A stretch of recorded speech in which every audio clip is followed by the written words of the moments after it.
everyone. My name is Carrie, and I am interviewing a number of chroniclers today for the WiC Oral History Project. This interview is being conducted and recorded in a private Discord chat. The recording will be made available for anyone interested on the Black Dragons Discord in the Oral Histories channel.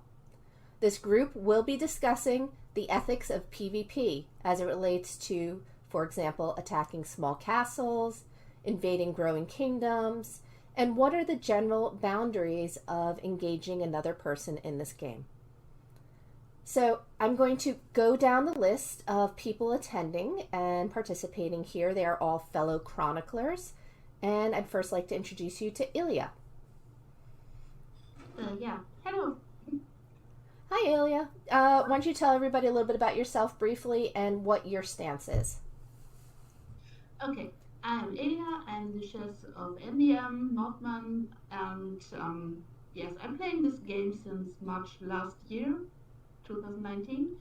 And as a member of this Kingdom 2, where I was raising my account, I have the experience that people who were way bigger were just stomping on small people just to get resources or just for fun to make them angry or whatever. At that time, there weren't merits a thing, just resources, and from this experience, I know that this kind of things are really crappy for people who don't have a chance to self-defend or grow in a proper way. So I'm against such stuff. Okay, thank you, Ilya. Next, I'd like to introduce you to Baba. Baba. Hello guys, my name is Baba. I'm currently on FTH and I'm on Kingdom 20 at this moment, and I don't agree attacking big players against small players. Maybe I do agree if both players are spending some money, but I feel bad when I see, like especially on K67 now, when in 3.0 some castle who is free to play, who is building like 2 million, 3 million troops like over a year or something, and he loses that immediately in one attack from, let's say, Iron Breaker or somebody. And I don't agree with that completely. I'm fine with PvP, like those whales between them, they don't care anyway. But small players, they should leave alone. Okay, thank you, Baba. You're welcome. Next, Grombold. Hello, I'm Grombold of HOH. And I kind of agree with Baba, but I believe that there are different circumstances that may warrant this kind of smaller players taking bigger players taking smaller players. For example, if alliances are at war or during war days on the kingdom.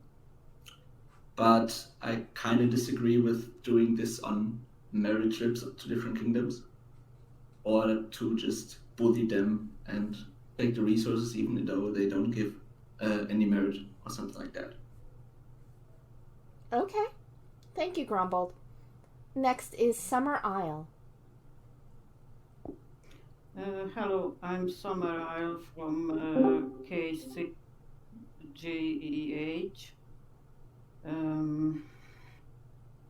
On this topic, we have had a lot of discussions here. K6 is a peaceful server where we have small player war day, and we find it important. We have very controlled PvP opportunities for bigger players, meaning that KVK is the only time when such players can gain merit. So a lot of players go to other servers for merit hunting trips. And my opinion is that there is no problem with this as far as the chances are sort of equal. So the small player war day is important because no T4 player is allowed to do PvP on these days. so the smaller players can learn what it means to fight, how to do it, gain experience without the risk of being zeroed by a big player. Okay. All right. Next is Miller's. Hey guys, Miller's. I'm in TNR on K27. Yeah, I think I'm a little bit conflicted with this. Just for me personally, I don't find it very stimulating or fun to hit small players. To echo what Grom said, I think there's obviously situations where, if alliances are at war with each other, I think it's all kind of fair game at that point. Because there's obviously a strategic side to zeroing, members of an alliance that you're at war with, right? You're sort of preventing them from, providing troops for rallies and all that kind of stuff. But I think a lot of it comes down to sort of self-policing, or policing your alliance members to try and hold them to, to a certain standard, just with regards to how they approach their PvP. I think that I'm not perhaps that sympathetic to people who don't protect their castle. I'm really against servers that have no bubbles. I tell people this all the time, but I've often been one of the stronger accounts on a server, and if I run to the fridge to make a sandwich for 5 minutes, I put a bubble on. That's kind of just the way I view the game. I don't really take unnecessary risks, and if I was a 60 million castle, I would be sort of approaching it the same way. But obviously, the argument I hear is it costs diamonds and things like that. But I definitely think at the end of the day, it comes down to sort of trying to have your own moral compass with it, and certainly if you're in leadership and alliance, trying to sort of encourage your members to PvP in a as fair a manner as they can. But that's not always possible. Can I Okay. say one more thing? Yeah, go ahead, Ilya. My main issue with this stuff is not really to attack smaller people. Of course, it's crap because there is no honor in it. But what I see in the last month is the behavior of mocking them after this, blaming them in the public, in videos, in chats, with showing their reports.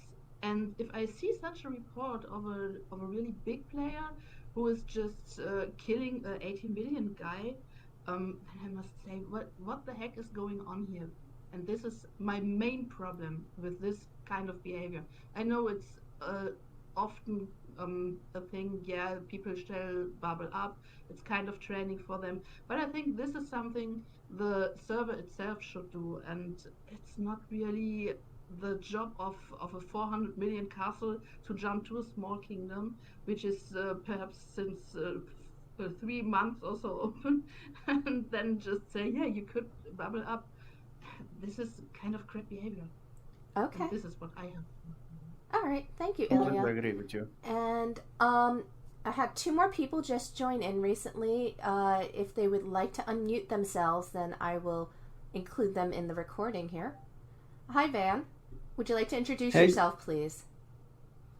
Okay, so I'm Vinity, a member of Run, and yeah, that's it. Okay. And what is your stance when it comes to the ethics of PvP? Basically attacking smaller castles, invading growing kingdoms, etc. I mean, in my opinion, you can always, kind of, as a small player at least, you can always play like a zero castle. If you don't want to be a zero castle, it means that you are strong enough to go up to 10 million troops and try to tank a rally, or at least one rally. So, I mean, in my opinion, there's not really any ethical problem about that, because in the end, it's because of, I got zeroed several times because I played bad. I played badly. because I wasn't paying attention to my troops. I made stupid transfer or a lot of things like that. So in my opinion, it always rely on the ability of the player.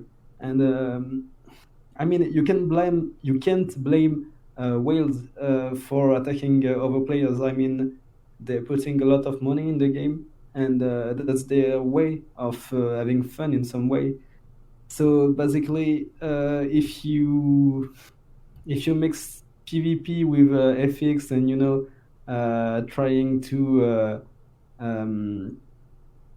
trying to avoid attacking small players because they will take time to remake all their troops, it becomes a problem, and it basically killed the aspect of war of the game.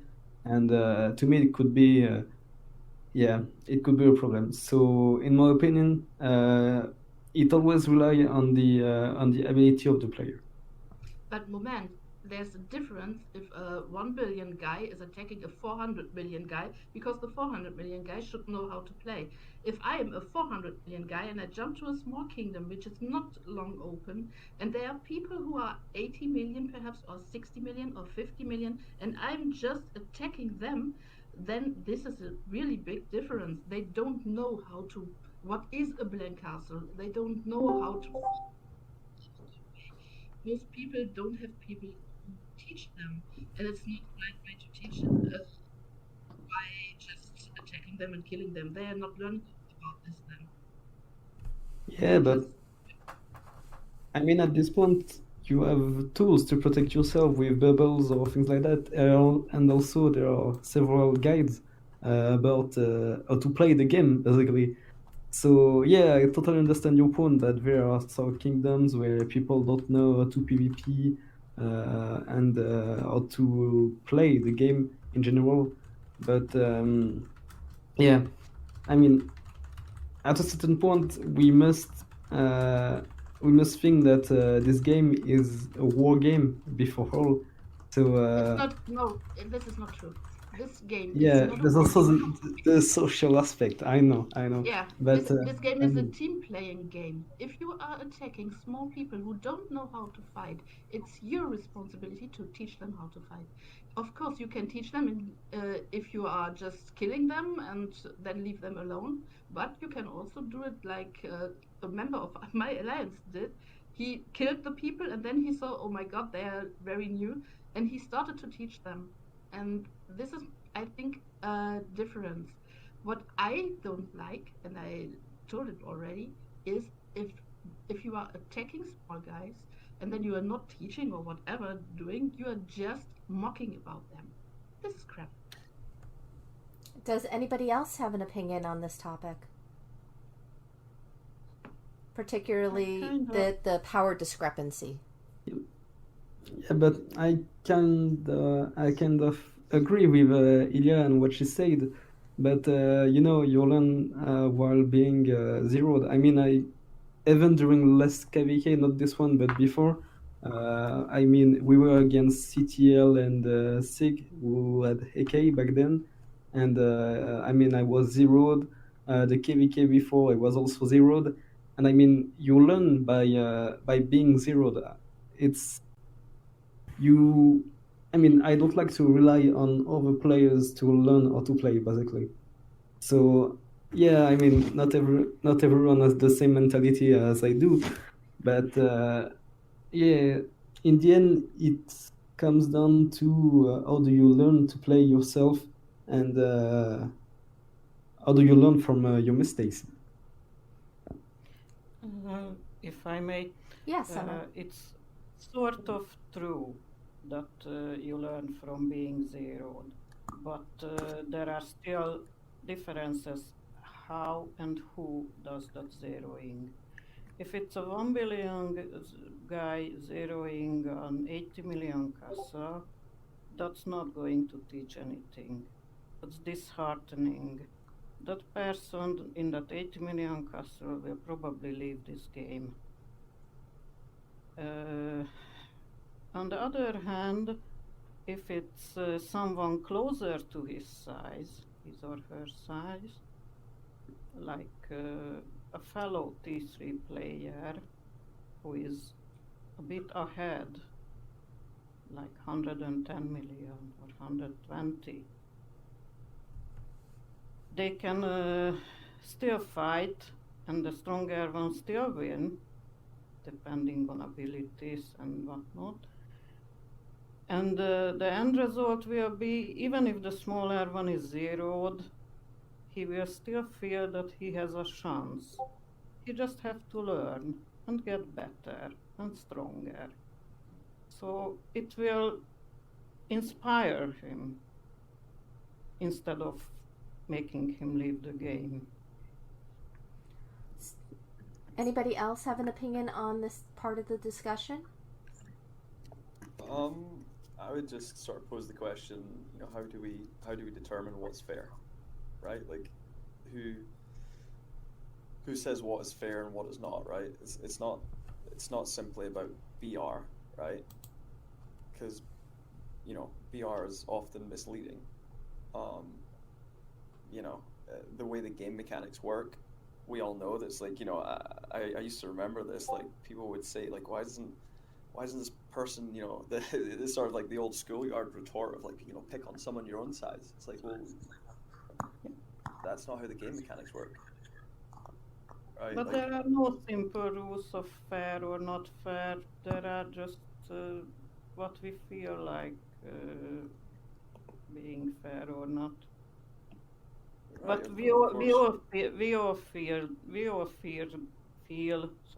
that a 2 billion whale zeroing an 80 million castle will never be okay. Because I mean, that's why does he need to do it? Yeah, there's no point. There is just no point. So that's an extreme case. If I can. Yeah, go ahead, Baba. I think during KVK, like, doesn't matter what you attack because everybody is looking to give points to his own kingdom and make points for them. But during invasion, I believe that every alliance that invades some kingdom should follow already rules of kingdom, should follow war days and stuff like that. If they want to take King's Landing, they can go take it. But at least try follow like what people learned already. They're playing on that kingdom for long and they have their own learned rules.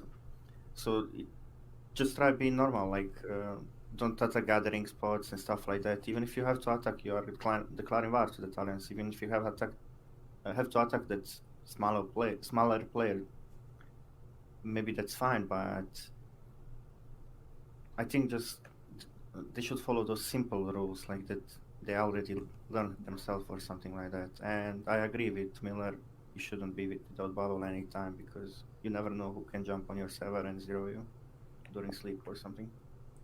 But on some servers, you have war days and peace days, and if people are used to it because they are small and they're not that long on this game, they're used to it that on war days they have to bubble, and on peace days they don't have to bubble because then they can do stuff, they can learn how to get off or whatever.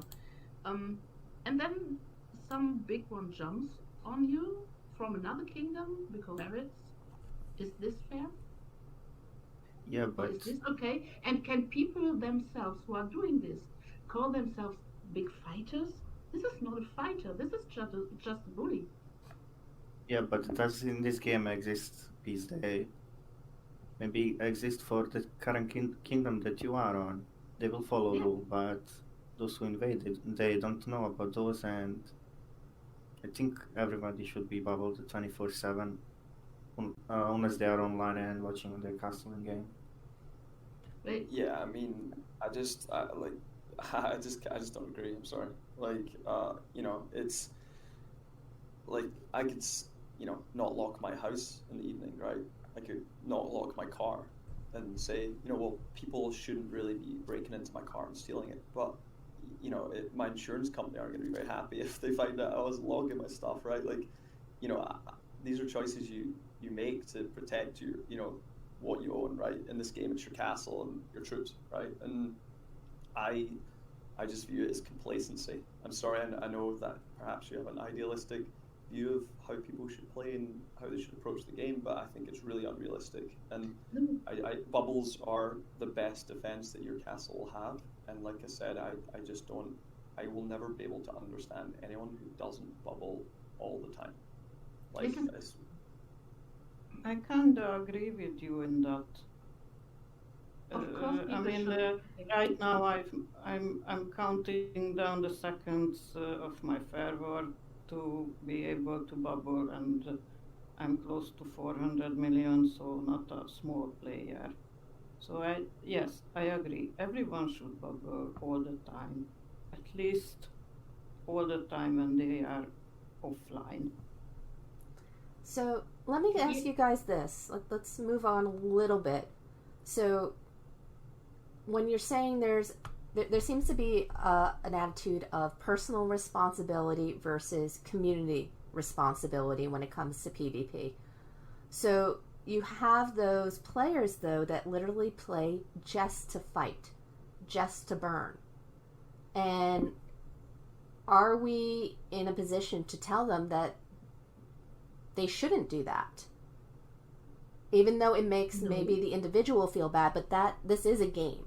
In the end, this is a game, and are we in the position to be able to say how you're playing that game is wrong? No, definitely It isn't not. wrong. This We is have to not the defend. question. I must say, this is not the question. Of course you can attack people, of course you can also attack small people. The most issue is the behavior after this. Okay. So we're talking about, you said, trolling and showing off battle reports. Is there any other things that stand out to you that those players' behaviors bother you? No, I must say, people must decide for themselves what kind of player, what kind of fighter they want to be. Okay. You can attack small castles without taking any risk, but for me personally, in my opinion, you can call yourself a fighter. You can call yourself a fighter if you are going through it, if you are attacking bigger ones, if you are attacking people who really can harm you, then you are a fighter. If you are able to fight PvP like this way, then I wouldn't say anything. I mean, it's kind of fun. Okay. Yeah, but this game is designed in such a way that you can't really attack people that are stronger than you. For example, I'm currently at 250 million beer, I believe, and I can't really attack a 300 million guy alone, at least, or I will simply lose my road. And at this point, you can't really call anyone a fighter. If you look at endgames, endgame player won't attack each other because at a certain point they can't hurt each other anymore, and it's even more true now that they can have up to 16 million troops in defense, I believe. So at this point, it's like saying there's no more fighters in the game. Like, I don't know if you see what I'm trying to say. Any response to that? I think that people are fighting, and that here are people who are good fighters. For example, is a good fighter. I know him since longer time, and I see who he is fighting and how he is fighting. That's a good way. I see also people, especially from my alliance before it broke. There were people who were just running after small people, and this was not what I am calling a fighter. Okay, so It's my opinion.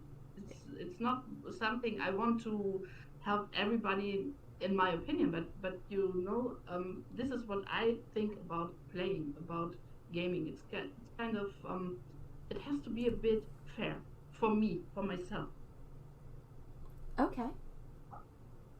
I mean, maybe we could solve this problem about invading, like maybe put limits. Like, let's say I'm currently on K20, and I can go like maximum on K25, minimum on K15, and put that limit like where you can transfer from current kingdom, because maybe that would be fair. I mean, for me, I'm not a big battle power castle, but speaking about those bigger like 1 billion castles and stuff like that, to I limit doubt them that going. I doubt that you will be able to reach this because this game, of course, is concentrated that you are giving money, and if people are losing troops, then of course you are giving more money. So I doubt that this will ever happen in this game, that it's restricted to players to jump anywhere. Well, do you see that as a group as a potential way to resolve it? Because I personally could see it as, hey, if you set battle power limits for transferring, it doesn't stop the player that likes to spend going onto a new kingdom and just buying full glorious as soon as they can and just dominating the kingdom. There's going to be ways around it.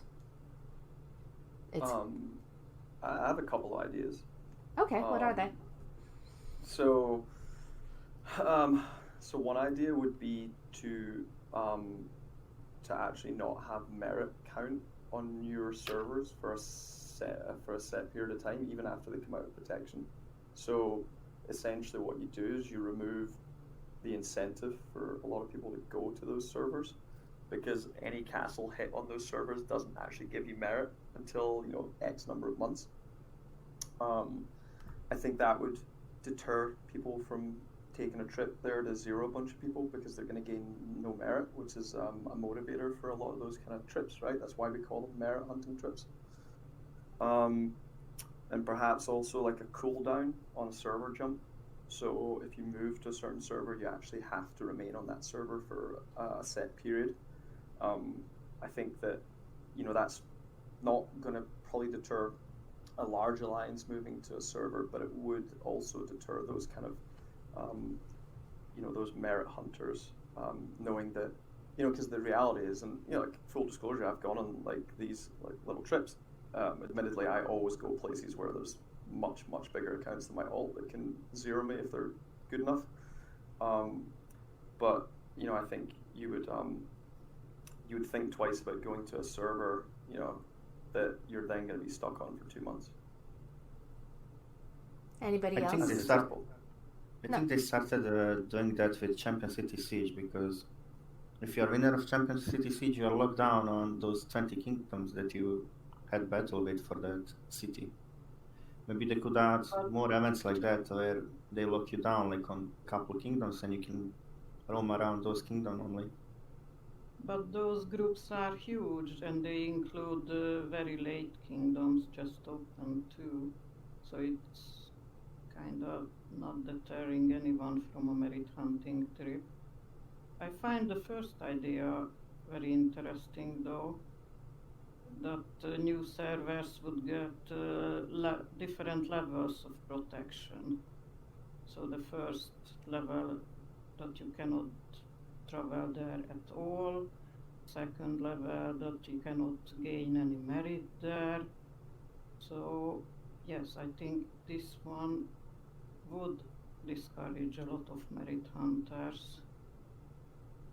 What about taking it away from the server level and making it the individual level? So if the battle rating of, or the power of the castle is at a certain percentage lower than yours, you don't get merit. That was actually one of my suggestions in game to the developers. Yeah, but I mean also power means nothing nowadays, because there are some people who have more than 1 billion, for example Lord Cole, and whose stats are so bad, like they can't even attack 200 million guy alone. So yeah, I think the problem is that powers mean nothing and it's all about stats. So you can't really, say anything about I don't really know how to phrase it. Sorry, but yeah, it's very hard to put something like that in place because there's basically nothing to refer to I mean, do you refer to the power or to the stats? But what about the stats since they change every time with refinement, things like that? So, I mean, at a certain point, it's literally impossible to regulate merit hunting trips or everything that comes to this. For example, if you take the blue from WiC, he has like 280 million, but his stats are equivalent to 1 million guy who aren't even full glorious. So, in my opinion, it's quite hard to regulate a merit hunting trip. Yeah, I mean, I think that, to your point, it's just BR is very misleading. I have an alt that has max badges. It's like my spear attack's 760%. It's so like it's not a super big account. So it's I just think it's kind of difficult to regulate that way. I think that maybe just stopping rather than having it tiered where there couldn't be a certain disparity, you could just maybe say that castles under a certain BR are just they do not give merit. I know obviously that it's like Knight 1 or whatever the level is before you can give merit, but you could just actually have it be capped at BR. So, anyone that's 100 million or less just will not give merit, period. Doesn't matter. I think firstly, I don't think the developers want to have to code how to make that work on different tiers. I think it's an interesting idea, but I think they'd have to probably do something simpler where it's just like at a certain BR level you just don't give merit. And there's an assumption here that they're just going for merit.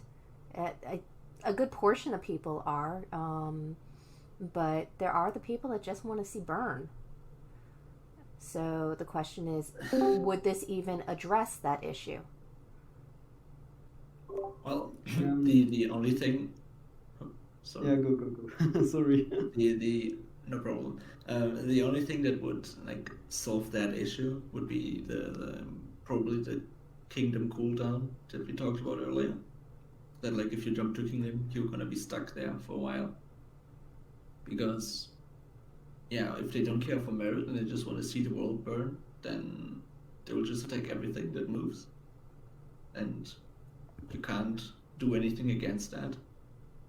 They can't create any incentives for them to not do that, except stopping them from doing it as often as possible. Yeah, but that kingdom that they moved, and example 67 N3O. I mean, it didn't N3O came, BTS came, and they left BTS and joined N3O. They're stuck there at this moment, and they're burning everything that moves. Everyone, I believe they have alarms on every castle, and as soon as that bubble is dropped on, they are zeroed in next few minutes.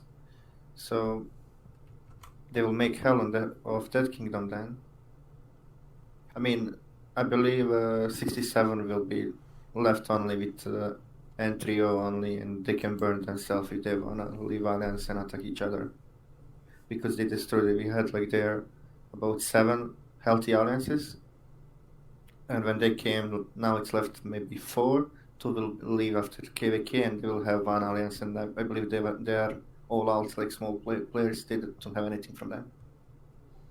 I think we're obviously talking about really small castles, but I think that we've probably all been in a situation where we start the game and you get hit and you're that level, and it actually doesn't. The reality is it doesn't take that long to rebuild, and I actually think a bigger issue now in the game is that people who are 250 million that have spent a long time, perhaps they're a low spender or they're free to play, and they're 250 million through virtue of the fact that they've played the game for a while now and they've been in an alliance that has good gifts and they've built the castle up and they've built a good number of T4s, and I mean there's literally whales out there that will 2-shot them like they're a level 4 rebel leader, and those players they won't probably recover from that, right? The amount of time it will take them to rebuild all those troops might be what says to them, maybe I don't play the game, maybe I don't take the time to rebuild. It's got so crazy, the disparity in stats.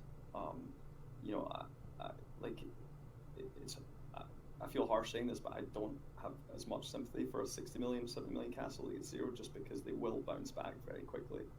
Whereas those sort of, medium-sized, whatever, I don't know how you would describe that size of castle these days, but they are really getting like two-shotted, which is insane. Well, I find it a morale issue. So we're talking about this game. I don't know how many new people are honestly joining at this point, but you've got to have attrition ever since the TV show ended, and there's no new real content coming out because Martin is slow at writing. So it's hard to keep the people motivated to keep playing. When we are talking about things like Miller's is talking about, where, I am pretty much a free-to-play player on Carrie. I spent less than $100 on her, and I just unlocked T4s on her the other day, and she is going to get one shot if any of your accounts came by and wanted to hit her. It's just a fact, but I've been playing since April of 2019. So that gives you an idea of definitely the type of player, because I'm very representative of that group. The people that just did not invest as much as some of the others did, and how do you retain their activity, their desire to play the game when they cannot compete? Yeah, probably 90% of players like that leave game probably because they were building the castle like over a year, and they lose it in one attack, everything that they done in 1 year. Especially if they are in slow growing alliance where they don't have those lot of gifts and stuff like that. I believe they just quit game and go play something else or do something else in life. Yes, that's true.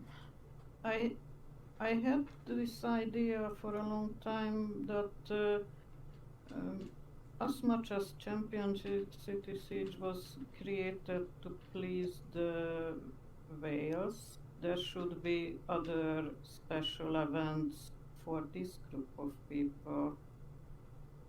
Whether it's by BR or other stats, I'm not sure how it can be defined, but again, I want to mention this small player war day. We have it, a few other servers have it. This is restricting PvP to a manageable level. For this group. And that's what the game should create or promote. So if you separate the whales, okay, let them play in some Champion City Siege. I will never enter there because I would be prey. But in the same way, there should be other events for the other levels of players, exactly for retention. Well, the issue would arise, though, is similar to what happened with Ultimate Conquest, where you do have people adjusting their power levels as an alliance to get into different leagues, and so you still have that power discrepancy issue. I don't know if you could really address a tiered system that would accommodate the current ability to manipulate those rules. Well, if there is an inbuilt small door, then someone will use it. Very true. Has to be shut. It just has to be shut. Yeah, I think on a server. Rules can always be adjusted. Ultimate Conquest could have been adjusted to prevent this sort of power dropping. Millers, you were saying something? Yeah, I just think no, it's fine. I just think on a server to server basis, it's a great idea to have war days that are restricted by BR. That's something we do on K27, which I think is fun because, you know, ours is basically under 200 million, which, you know, that's just the cap that we have based on the sort of the size of the accounts and stuff on the server. But, you know, I know a few servers do that where they have war days that are restricted to only players of certain levels, just because it is fun for those players to actually do some solo attacks and that sort of stuff, because, you know, they just don't really get many opportunities to do that, right? Like on K27 as well, like I just don't participate in war days. Like it's just not fair. Like it's not fun for me, and it's certainly not fun for anyone else.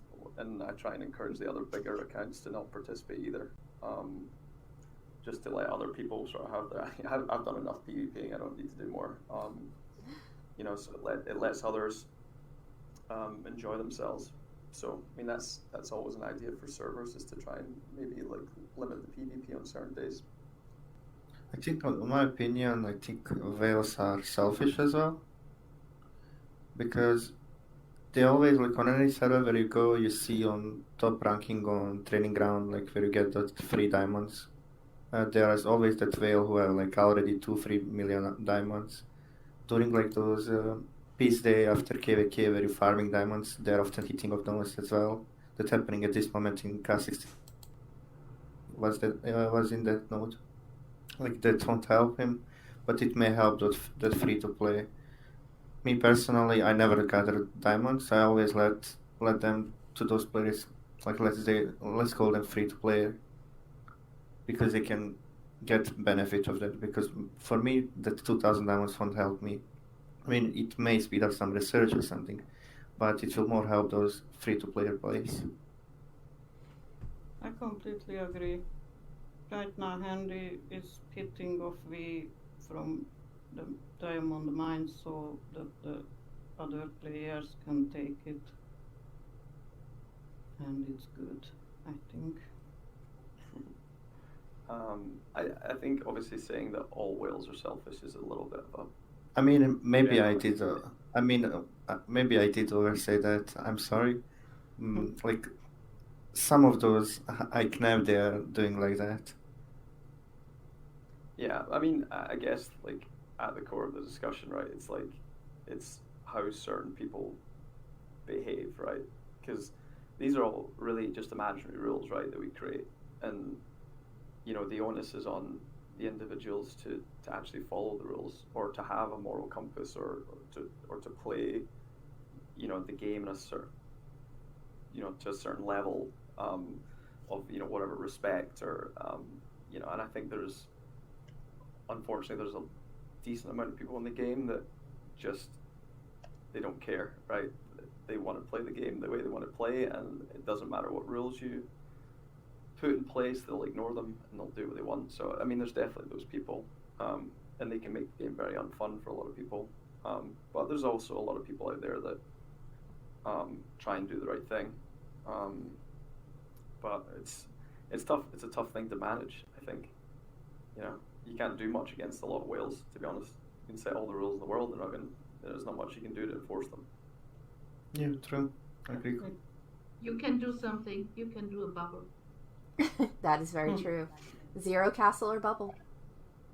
I think you need to get away from the whale discussion, because too often whales get targeted for everything that's wrong in this game. And I'll be honest with you, it's completely unfair. The reality is a 200 mil player attacking a 50 mil player is exactly the same as a 1 mil player attacking a 200 mil player. You know, it's unfair in terms of that immediate conflict, whatever happens. And there's 200 mil players going out bullying 50 mil players, and there's 1 mil players bullying 200 mil players. That's just the reality of the game.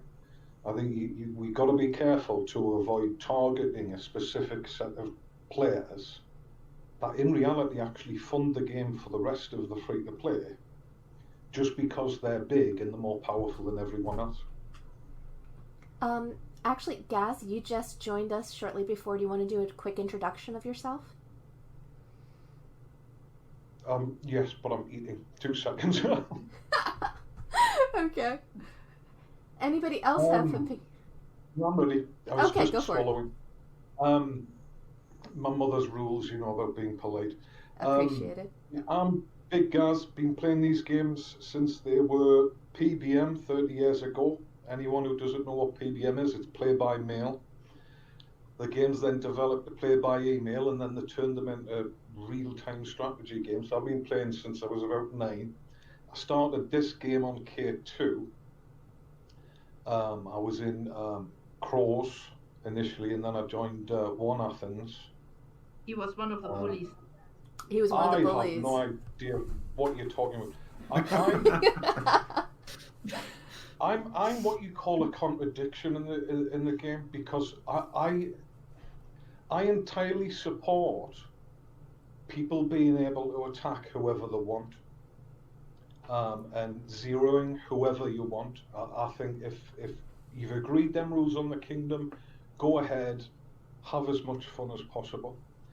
But at the same time, I get very angry when I see these players bullying smaller players, and then bragging about it afterwards, and making themselves out to look big about it. I think people should be free to play how they want, but don't then try and bang your chest and puff your ego out a bit. Okay. And you're in NDM with Ilya, correct? I am. I'm the chief knight of NDM currently. Okay. I used to be leader of Big Bad Bandits, which were a small alliance. I'm a bit of a crazy son, to be honest. I declared war against Res on Kingdom 18. BBB were a 2.5 bill alliance at the time. Res were 7 billion. There was some issue over gathering nodes, and I'm the guy who declared war against Res, who were a 7 bill alliance. Cartel were their allies. Cartel immediately stated that they were backing Res and would go to war against us. And me, as leader of BBB, a 2.5 bill alliance, said, "So be it." Yeah, I'm. There's a reason Elliot didn't make me diplomat. Oh yeah. Oh yeah. Okay. All right. So, I guess before we wrap this up, is there any points that you guys think we haven't covered that we really should? I know there's a lot more we could discuss about this, but we're getting on 50 minutes now, and I don't want to make this super, super long. It's difficult for me. I don't know what you've discussed. Oh, we talked about a number of things, ranging from big castles attacking small castles, the right to choose how to play versus respecting individual and kingdom rules. Is there how to prevent against merit hunting? Can I give you my viewpoint on the whole thing? Go it's for very, it. very simple, this game. Yeah, there's a lot of people complain about bullies and everything else. But here's the reality. Anyone who is active daily can earn enough diamonds to bubble the castle. You can get a 24-hour bubble. I would think that it is very rare that any individual wouldn't be able to log in time to then bubble again for 24 hours. So if people don't want to be attacked, bubble up. For those who then want to fight, if you learn how to play the game, no matter how big you are, there are ways of playing the game which will allow you to take part in combat safely. And there's always some risks, but that's down to the skill of the player. You can blank your castle, and now the devs have introduced this thing with rebel camps where you can remain truced even though you've blanked your castle. So you can put your troops in other rebel camps, rallies that are set for 8 hours, hide all of your troops, join a rally that's out there, and no big player, no matter how good they are, can come and attack your castle and kill any troops. You can hide your resources in other bubbled castles. To me, I think it's unfair on the people who are attacking other castles to call any of them bullies, because each player has their own responsibility to learn how to play the game and to learn how to defend themselves safely. We all choose when to take that risk to support a great city or to take part in CCS. The attackers, the people who are doing the so-called bullying, to me, it's actually quite offensive to insult them like that. They're playing a war game. We're essentially telling people you can't attack because it's not fair. Well, I don't care whether you're 50 mil or 75 mil, 100 mil or a billion in BR. The reality is there are strategies in place to help protect you. It's not anyone else's responsibility to ensure that you know what them tactics are. Do you think there should be a better way, though, to let them know that? Because there's probably a lot of players that actually don't know all of the ways to protect themselves that you just mentioned. Well, yes, but there's lots of people produce YouTube videos. There's guides out there. I've had players that I've fought before have messaged me and asked me questions about the game, and I don't care if I've declared war against that person. If they ask me a question about how to play the game, I will willingly help them. The only way this game is going to last any decent time is if we start to create a culture where we remove the toxicity and we actually encourage new players or players with not so much knowledge to ask for help. And when they ask for help, they shouldn't be trolled in the text channels like I've seen at times. The experienced players should be there saying, look, this is how you do it. But it's down to the leaders of all the main alliances that are out there to lead that culture, because if not, the game will die off. I've seen it in a dozen games where you create an atmosphere of toxicity and too much competitiveness, and it destroys the game instead of actually building it. I sort of agree with everything you've just said, to be honest. It sort of echoes a lot of my own opinions on the game. And like my viewpoint has always been that, I actually see the trolling in world chat, the, refusing to share titles, like that sort of stuff. I see that as bullying, like stealing smaller alliances, rebel leaders, or hitting them out of nodes unprovoked. Like, to me, those are the issues. And that's really the bullying part of this game. I really don't see the PvP side, hitting castles, as really being bullying. Because as Gaz said, you can protect yourself. I think it's the other stuff that goes along with it. And a lot of people have made this point already. But if you zero someone, especially a smaller player, and then you go into world chat and make fun of that person, or you send them a mail saying, all right, pass your login, you're zeroed now, which I know certain people do. It just makes you a bit of an asshole, to be honest. Right? There's nothing sort of great about that. It doesn't make you a good player. Sort of my opinion on it. Yeah, I think it's. I agree with that. Sorry, I just want to say that this whole discussion was sparked by one video that actually promotes this bullying, trolling style of playing. You know whichever one I mean. Yeah, but if you decided to be alliance leader, I think you should take that responsibility and learn more about games so you can transfer that knowledge to your players in your alliance. Like, there is lots of way today where you can explain stuff. You can send screenshot videos. You can even go with them in voice and everything. Like, I think Alliance leaders should teach those simple things about bubbling, keeping them their castle saves and stuff like that.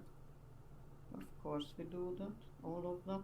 I'm writing guides, talking with people, hours on chat to explain them how to zero a castle, how to zero their castle. Sorry. Because I've seen a lot of leaders, they're just leader there and they just don't care. They don't even send those daily mails to them, etc. Yeah, I think Gaz said it. It's like there's almost an element of victim shaming that goes on, right? Where someone gets zeroed, and then people's first reaction is to go in the Discord and say, "Well, you did this wrong, you did that wrong." Like the first question should be, "Can I help you with resources to heal your troops?" That should always be your first question when someone gets zeroed. And then preferably in DMs, because some people are a little bit shy or embarrassed to ask questions about things they perhaps should know or don't know, and then try and help them and educate them so it doesn't happen again, right? I think that, if you've never got zeroed, you haven't really learned that much about the game, right? Like if you've never been like lost troops and been in these situations, you probably haven't learned a lot. So I think that the people that have been in those situations and have the knowledge, the onus is on them to try and help others, not shame them because they've been zeroed and make them feel like less of a player or whatever, right? Like, at the end of the day, and within your alliance, you're meant to be a team and you're meant to help each other, and learn and get better at the game together. Yeah, it's not even. Sorry, Carrie, go ahead. No, it's okay. I'm just going to speak from the other end of this. On my other main, who is the only T4 player in my alliance, the first time I got zeroed completely shocked me. I was alt-tab trying to help a friend in Discord that was having a bit of a meltdown. I missed my timer by 5 minutes, and I started getting pinged to swap back in and get bubbled, and I got bubbled in time to save some of my spears and sadly my bows. But my immediate response afterwards, besides having that brief moment of, oh shit, should I keep playing this game now, was to actually message the person and say, how do I recover from this? I have no clue what I'm doing. And first of all, they were completely embarrassed because they didn't realize it was my account. But then they were trying to come up with ways to suggest my best recovery, like pacing out the healing of the troops I did have. And it was his willingness to actually guide me towards recovering and giving me suggestions as to how to adapt to this that made me become a stronger player. And to hear Millers and Gaz saying that they are willing to do that, I would hope that there are other strong accounts out there that will take a similar approach, that will help the people that are, go through that first initial shock and will welcome that, hey, I need help discussion. I think one of the things for me, and I think it's really sad at times, I feel old, I've been playing these games for so long, and each of them have been, alliance-based with combat. And I played a game called Kingdoms of Camelot for about 5 or 6 years. It had a huge community, and then they started changing the game to try and earn more money out of the players. And one of the things they introduced was a thing called the Throne Room, where it changed the way combat worked completely. And me and a couple of friends had worked out this particular way to attack people using a cavalry tank, where effectively your defense was so high that it was impossible for your troops to die. So you would attack an enemy castle and kill everyone and not really lose any troops at all. We didn't realize it was going to be this effective when we did it. We were ranked 9 when we had a Friday night fight night, and we ended up knocking everyone in the top 10 out of the top 10 because we killed so many troops. Now, the thing is we realized immediately that this isn't sustainable. So we wrote guides, we spoke to all the other alliances, we told them exactly how we did it, and we didn't fight again for a couple of weeks until the rest of the alliances could develop their own accounts in a way that could combat what we did. I'm just using this as an example, is that it's not just our own alliances that we need to be looking to take care of. It's the people we're actually fighting against, and I don't think just with resources, and it's always great when we do offer to help someone, but I think actually offering our knowledge as well, but actively reaching out to them, because we can fight each other on a daily basis and we can zero each other, but we shouldn't be upset with each other and become enemies. We can be enemies in-game, diplomatically, but we should, as a group of people, because we're all just gamers, be able to laugh and joke about it afterwards, and then turn around and say, look, this is how I beat you. And not be afraid to tell them that, because by telling them that, you make the next fight you have with them more competitive and more enjoyable. Because trust me, a lot of the whales quit because they get their accounts so strong that they go around killing everything, and it's too easy and it's boring. Thank you, Gaz. All right, so I'm going to say if there's anything else, please include it now, or else I'm going to start wrapping this up. I think you should wrap up. We can speak about it afterwards. Okay. All right, so I'm going to say thank you to everybody that joined me for this recording, and I hope you have a great day. Thank you very much for having me. You too. Thanks for having us.